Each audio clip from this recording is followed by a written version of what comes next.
Bugun men sizlarga kvantum nodalar nima ekanligini, ular illyuminans ekotizimi ichida qanday ishlashini va nima uchun ular bizning texnologik infratuzilmamizning shunchalik muhim qismi ekanligini tushuntirib bermoqchiman.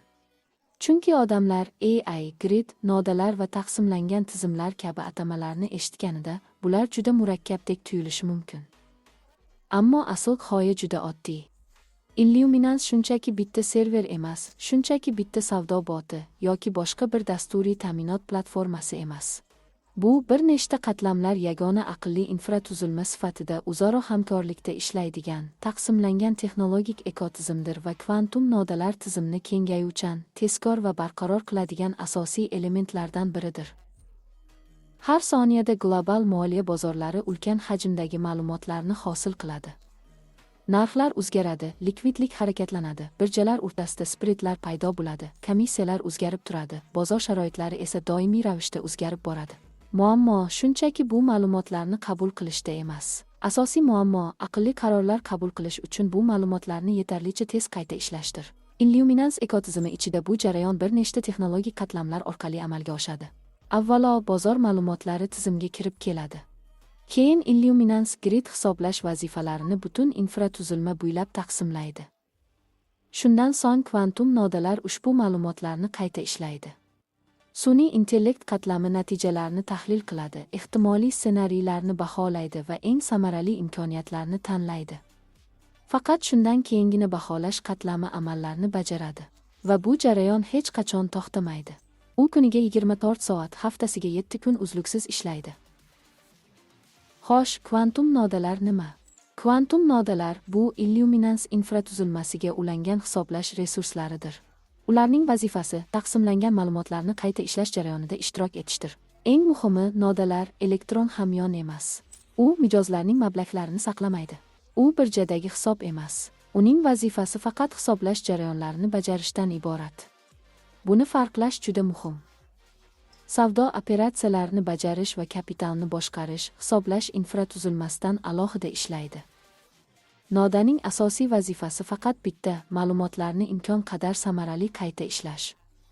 U tizimga bozor sharoitlarini tezroq tahlil qilish, arbitraj imkoniyatlarini aniqlash va butun infratuzilmaning umumiy samaradorligini oshirishga yordam beradi. Shu sababli kvantum nodalar shunchaki qurilma emas.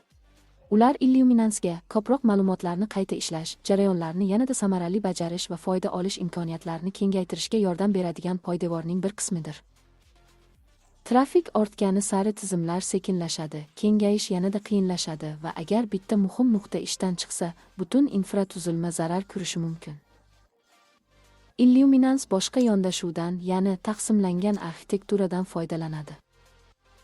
Ular shunchaki qurilmalar emas. Ular butun infratuzilmaning kengayishini ta'minlaydigan mexanizmlardir. Sun'iy intellekt namunalarni tahlil qiladi, statistik bog'liqliklarni qayta ishlaydi, samaradorlikni baholaydi va ehtimoliy operatsiya belgilangan mezonlarga mos kelishini aniqlaydi. Har qanday operatsiya bajarilishidan oldin tizim bir nechta omillarni tahlil qiladi. Daromadlilik, likvidlik, komissiyalar, bajarilish tezligi, bozor sharoitlari va operatsion samaradorlik baholanadi. Faqat shu tahlildan so'ng tizim keyingi bosqichga o'tadi. Bu arxitektura muhim ekanligining sababi juda oddiy. Moliya bozorlari har qachongidan tez o'zgarmoqda. Shu sababli illyuminans, sun'iy intellekt, grid infratuzilmasi va kvantum nodalarni yagona kengayuvchan texnologik ekotizimga birlashtiradi. Aynan shu yerda kvantum nodalarning haqiqiy qiymati namoyon bo'ladi. Demak, kvantum nodalar tizim ichidagi oddiy qurilmalar emas. Ular butun illyuminans infratuzilmasining asosiy elementlaridan biridir. Ular tahlil jarayonlarini qo'llab-quvvatlaydi, tizimning kengayuvchanligini ta'minlaydi, taqsimlangan ma'lumotlarni qayta ishlashni kuchaytiradi va butun ekotizimning uzoq muddatli rivojlanishiga hissa qo'shadi. Hozirda shaxsiy kvantum nodalar faol ishlab chiqilmoqda va bu illyuminans ekotizimi rivojlanishining navbatdagi bosqichini ochib bermoqda. Shaxsiy kvantum nodalarni ulash orqali har bir foydalanuvchi ushbu texnologiyadan foydalanish va ekotizim infratuzilmasida ishtirok etish imkoniyatiga ega bo'ladi. E'tiboringiz uchun rahmat.